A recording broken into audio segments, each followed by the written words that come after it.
Ditën e djeshme u bë publike lajmi që një ndër njerëzit më të besuar dhe bashkëpunëtorët më të vjetër të kryeministrit Rama, Vali Bishka, shefja e kabinetit në kryeministri, ka dhënë dorëheqjen. Si e shikoni këtë lëvizje?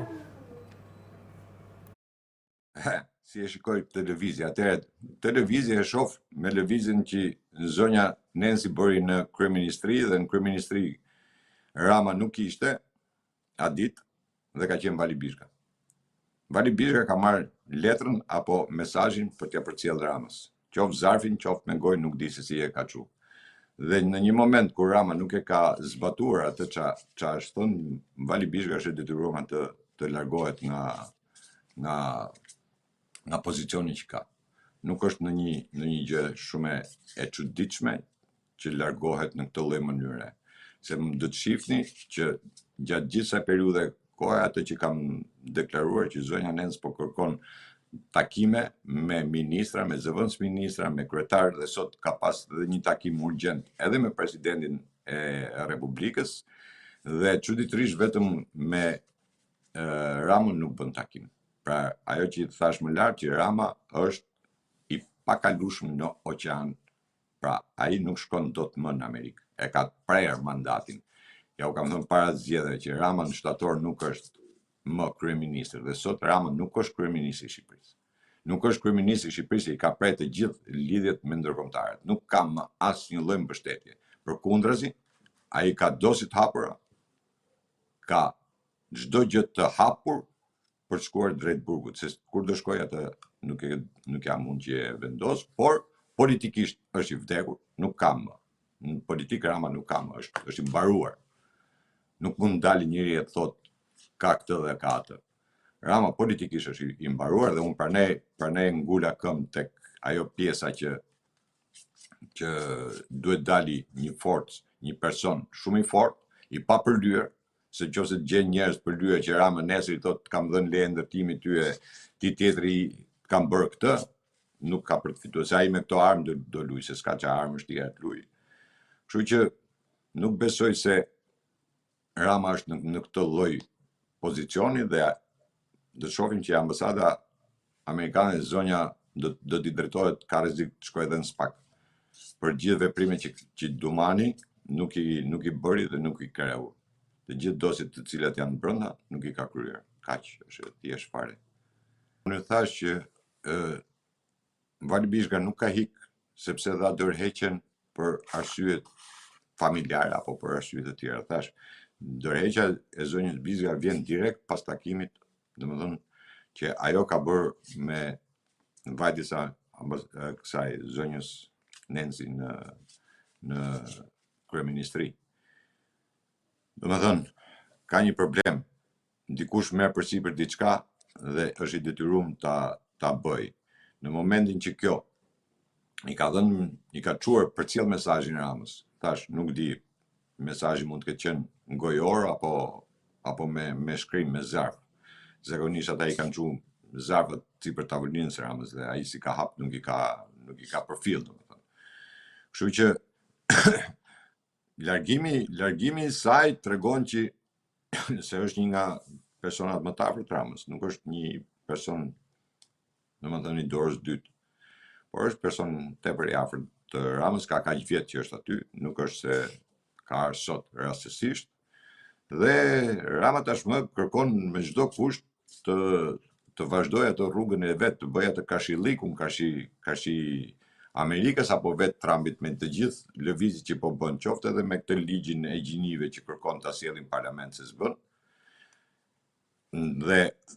Dhe vajtja e sot takimi që është bërë në presidencë, edhe ai është një takim urgjent i cili nuk di absolutisht askush për çfarë është dhe për çfarë flitet. Por mos harrojmë se kemi edhe një deklaratë në mes të OKB-s ku Shqipëria, dhe aty thot Shqipëria, nuk thot emra personash, po thot Shqipëria është kthyer në një vend të trafikut drogës, krimit të organizuar, pastrimit parave.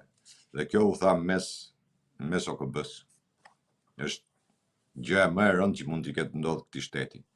Dhe kur kjo gjë deklarohet publikisht në Organizatën e Kombeve të Bashkuara, në mbledhjen që ishin atje, do të thotë se është shumë e rëndë dhe po ta lidhim pastaj edhe me raportin e Departamentit Shtetit që solli për 2025. Të gjitha shkojnë në atë pikën që Rama, nëse do kishte pak fytyrë, duhet largohesh vetë nga duhet jep të dorëheqjen vetë nga posti i kryeministrit. Por me urdhër të kabalës, Rama është caktuar kryetari i çerdhes Sorosit në Shqipëri apo në Ballkan. Ndoshta edhe më gjerë, ndoshta edhe në Europë. Dhe atë që kam deklaruar që Rama në dasmën në thonjza të Alex Sorosit ka marrë urdhën që duhet qëndroj me çdo kush, me çdo formë dhe në çdo mënyrë si kryeministri i këtij vendi. Sepse thash Shqipëria tashmë është çerdhe e Sorosit dhe jo pa qëllim them që kandidati që duhet jetë për Tiranën patjetër duhet marrë bekimin e Sorosit, se të dy krahët i kanë njerëzit e Sorosit brenda. Nuk mund ta mohoj njëri këtë. Populli e di, pavarësisht se çfarë mund dalësh, edhe mund të flasësh, mund të mohosh, mund të bësh, për gjithë njerëzit e dinë. Dhe kur e di populli, pastaj populli është ai që edhe të ndëshkon. Populli është ai edhe që nuk ta jep votën për shumë arsye. Dhe një nga arsyet është besimi, një nga arsyet është kauza, një nga arsyet janë personat, se tek e fundit politika bëhet edhe me persona. Sepse po të shohësh edhe presidentin e Amerikës, po ta shohësh në marrëdhënien që ka me shtetet, i ka dhe nëpërmjet afrimeve apo largimeve, i ka dhe nëpërmjet personave. Pra siç është personi, kush është personi. Siç ishte rasti i Erdoganit për shkakun që ishte një takim që fliste shumë, se nuk bën vaki që presidenti i Amerikës t'i rregulloj karrigen një presidenti i Turqisë, ai tregoi afrimitetin, familiaritetin, rritjen e reputacionit të Turqisë. Dhe kjo është ajo që duhet ndodhi edhe në Shqipëri, që nuk ndodh. Pra personat pa përlyje, personat të cilët kanë dhënë këtij vendi, duhet të ishin në ballë të asaj beteje. Të tillë nuk ka, atëherë i mbetet Berishës. Prap e përsëris i mbetet Berishës. Por do të shihni që jo dorëheqje të tjera të kabinetit qeverisës. Unë them që vetë Rama do të detyrohet o do dorëhiqet apo do ta dorëheqin pastaj, nuk e di se si do ndodhi. Por ajo që është kryesorja, Rama tregon dita ditës që është politikisht i mbaruar. Nuk ka. Rama është i mbaruar. Tash kush doj ta besoj, kush doj mos ta besoj, por mua Rama nuk është më kryeministri i këtij vendi. Për sa kohë ke ndërprer gjithë marrëdhëniet me ndërkombëtarët, kryesisht me Amerikën, dhe ke një marrëdhënie vetëm me Francën. Franca na i ka nxjerrë jetën. Gjithmonë kundra Shqipërisë ka qenë. Është pjella e të majtës. Është nëna e të majtës, aty janë gjithë të majtët aty janë. Dhe lufta që bëhet në Francë mes djathtës dhe të majtës, kjo është. Sepse Franca është bastioni i të majtës dhe këtë të majtë, po ta vëmë re, Rama e ka shumë për zemër. Se çuditërisht ata që vinë nga Franca, këta na bëhen gjithë me poste, marrin detyra, marrin gjitha. Ai lobi francez është shumë i keq këtu, se kanë edhe shoqatën, jemi vetmi vend që kemi shoqatë frankofone në parlament, s'ndodh me një parlament tjetër. Ashtu siç është edhe që Sorosin e kemi institucion, sepse e kemi në kushtetut. Ne jemi vendi çuditërave, vend eksperimental. Tash nëse do të vazhdojnë eksperimentet, le të vazhdojnë.